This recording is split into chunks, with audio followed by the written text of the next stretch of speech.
Better वैसा। चलो पहले क्या, मेरे को लग रहा है आगे सही रहेगा, बट खैर अभी एक बड़ा अच्छा सा किस्सा सुनते हैं। क्या आपने कभी सोचा है कि जो अर्थ है, अर्थ के चारों तरफ मून घूमता है, ठीक है, और अर्थ सन के चारों तरफ घूमता है, या सुनो चल रहा है ऐसे?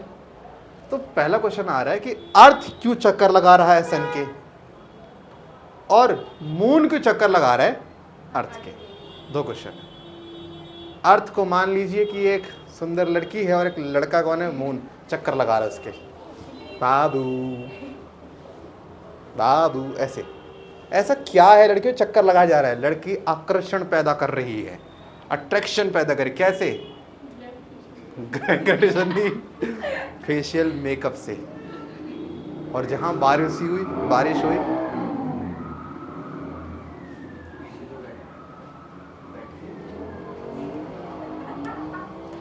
भाई साहब, छपरियों का देश में रहते हैं हम लोग।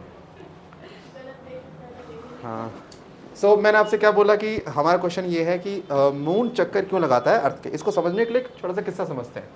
जैसे हम लोग एक बॉल को ऐसे अगर हम एक रस्सी से बांध दें और बॉल को हम ऐसे सर्कुलर मोशन में घुमाएं, और अगर मैंने आपसे कहा था कि सर्कुलर मोशन में हमेशा दो फोर्स लगते हैं, एक फोर्स जो बाहर की तरफ लगता है, तभी जैसे ही आप रस्सी को छोड़ते हो वो बाहर की तरफ भागती है, हाँ कि ना? तो बाहर क्यों भागी, अंदर क्यों नहीं? क्योंकि बाहर एक फोर्स लग रहा था जिस फोर्स का नाम क्या है, सेंट्रीफ्यूगल फोर्स, याद आया? और अगर ये बॉल को अगर एक बाहर एक फोर्स खींच रही तो बॉल बाहर क्यों नहीं गई? क्योंकि बॉल को अंदर भी एक फोर्स खींच रहा है, और इन दोनों फोर्स ने मिलकर कैंसिल कर दिया। आप ऐसे समझो, मेरे पास ना एक यहाँ पे एक बॉल है, इस बॉल से एक रस्सी है, एक रस्सी वहाँ है, मतलब ऐसे मानो कि एक बॉल है, एक रस्सी यहाँ, एक रस्सी यहाँ, और मैंने बीच में एक लाइन खींच रखी है।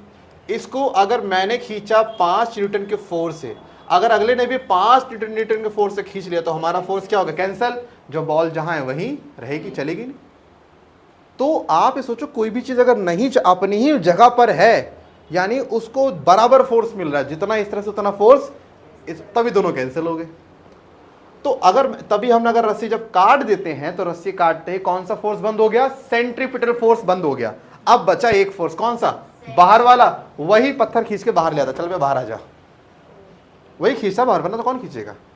अच्छा ठीक है, अब यहां पर आप ये भी समझो कि जब हमारा जो मून है वो घूमता है इस हमारे धरती के चारों तरफ, ठीक है, हमारा जो मून है जब वो धरती के चारों तरफ घूमता है इस तरह से, ऐसे चक्कर लगाता है, तो आप ये समझ लीजिए कि यहां पर किसी भी चीज को सर्कल में घूमने के लिए दो फोर्स चाहिए होते हैं ना। एक फोर्स जो अंदर की तरफ लगता है, जो अंदर वाला फोर्स है उसका नाम यहां पे हमने क्या रख देना है, सेंट्रीपेटल फोर्स। सेंट्रीपेटल फोर्स हमेशा किस तरफ होगा, टूवर्ड द सेंटर, है ना, हमेशा सेंटर तरफ होगा। जो अच्छा, एक फोर्स बाहर भी लग रहा होगा, सर ये फोर्स कौन सा होगा, सेंट्रीफ्यूगल फोर्स। अच्छा, ये तो पता लगा सेंट्रीफ्यूगल फोर्स क्यों है, क्योंकि सेंट्रीपिटल है भाई। आप सोचो ना, कोई भी एक फोर्स को आप ज्यादा कर दो, सेंट्रीपिटल ज्यादा हो गया तो बॉल अंदर आएगी और आपके माथे पे लग जाएगी, हाँ ये ना, और ज्यादा हो गया तो बाहर निकल जाएगी।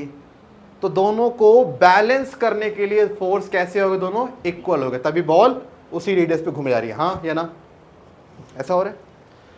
आपको पता है ये जो फोर्स है, यानी ये जो सेंट्रीपिटल फोर्स है, ये अर्थ दे रहा होगा इसे, हाँ या ना। आप जब घुमाते हो ऐसे तो आप अपने हाथ से जोर लगा रहे बॉल को रखने के लिए, वो जो सेंट्रीपिटल फोर्स है किससे आया, आपके हाथ से आ रहा है। आप हाथ ढीला कर दो, अभी देखो अभी निकल के आपके हाथ से ना छूट के बाहर भाग जाए, तो आपका हाथ क्या दे रहा था, सेंट्रीपिटल फोर्स दे रहा था।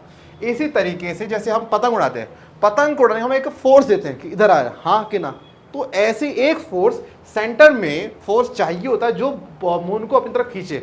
लेकिन ये फोर्स अगर ज्यादा होगा तो मून तो अर्थ से टकरा जाएगी, ऐसा तो नहीं होता, मतलब एक सेंट्रीफ्यूगल फोर्स भी काम कर रहा होगा। तो हमें इस अर्थ पे ये जो सेंट्रीपिटल फोर्स जो है, इस धरती पे कौन सी ऐसी चीज है जो मून को सेंट्रीपिटल फोर्स दे रही है, हमें ये पढ़ना है इस चैप्टर के बारे में। हालांकि जो वो चीज है उसका नाम है ग्रेविटेशन। क्या नाम है, ग्रेविटेशन दे रही है फोर्स। सर अब ग्रेविटेशन क्या होती है चीज, चलो भाई पढ़ते हैं, अभी थोड़ा आप अपने लेवल पे आते हैं। तो हम बोलते हैं anything which has mass always shows some force of attraction with other.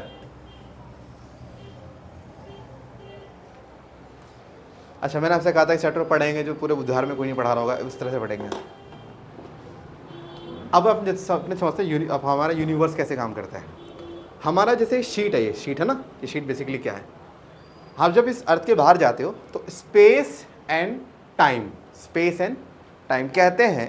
Time को आप छू नहीं सकते, यस और नो, यहाँ पे टाइम छू नहीं सकते, लेकिन आप जाओगे स्पेस में तो टाइम को हम टच, मतलब हम ऐसा मानते हैं कि यूनिवर्स में स्पेस टाइम भी क्या एक डायमेंशन है, टाइम भी क्या एक डायमेंशन। सोचो ये जो एक शीट है इसमें टाइम भी है, इसमें स्पेस भी है। अब इसको आप समझना ऐसे, लेट सपोज मैंने एक चादर ली, क्या ली मैंने, ऐसे चादर ली है और मैंने ऐसे लाइनें बनाई है, ठीक है। सोचो ये आपका स्पेस है, आप यूनिवर्स में आपने छोटा सा स्पेस लिया। हम ऐसा मानते हैं कि स्पेस खाली कभी नहीं होता, स्पेस में एक टाइम होता है और एक खाली जगह होती है, यही होता है, ठीक है। कहते हैं कि अगर आप इस पे कोई भी एक मास रख दें, तो कोई भी एक मास रखेंगे तो वो मास इस स्पेस टाइम को नीचे धक्का देगा, हाँ कि ना। तो जैसे कोई धक्का देगा तो ये शीट पहले बिल्कुल सीधी थी, जब कोई धक्का दे तो शीट अंदर हो जाएगी ना, हल्की सी हो जाएगी। अब सोच के देखो कि जब आपने किसी एक मास को रखा तो स्पेस टाइम में चेंज आया कि नहीं आया। स्पेस टाइम में चेंज आके मान लीजिए कुछ ऐसा हो गया, बॉल यहाँ गई है ना, ये हो गया स्पेस टाइम। तो स्पेस टाइम में चेंज आ गया, ऐसा आ गया, बॉल यहाँ आ गई। आप मुझे बताइए, अब आप किसी भी चीज को यहां भी रखोगे तो ये उसकी तरफ खींचा जाएगा कि नहीं खींचा जाएगा, खींचा जाएगा, हाँ कि ना। अच्छा, अगर मैं कोई इससे मान के चल लीजिए इससे भारी चीज रख दूं मैं, हाँ इससे भारी चीज, तो जैसे इससे भारी बिठाओगे वो भी स्पेस टाइम को चेंज कर देगा और वो इससे बड़ा गड्ढा बना देगा। अब आपने इनके बीच छोड़ी नई बॉडी छोड़ी, वो कहाँ जाए, जहां ज़्यादा बड़ा गड्ढा मिलेगा वहीं चला जाएगा, हाँ कि ना। यानी बड़ा मास छोटे मास को खींच रहा है। तो हम ऐसा मानते हैं कि हमारा जो अर्थ है उसने किया क्या होगा। हमारे यूनिवर्स में एक स्पेस टाइम की चद्दर है जिसमें स्पेस भी और टाइम भी है। तो जैसे हमारा अर्थ आया उसने स्पेस टाइम को चेंज कर दिया।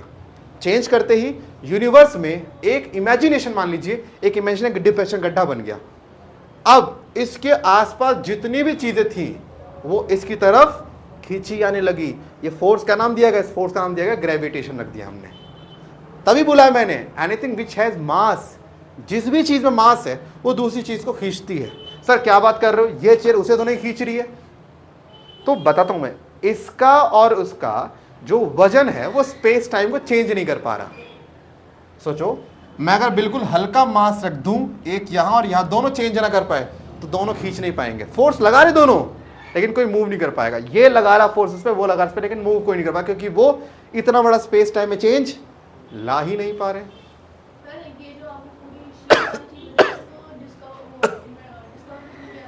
भाई एक डिस्कवर नहीं, मतलब साइंटिस्ट है, मतलब फॉरेनर, मुझे नाम याद नहीं है, लेकिन फॉरेनर्स बहुत सारी यूनिवर्सिटीज़ हैं उनमें,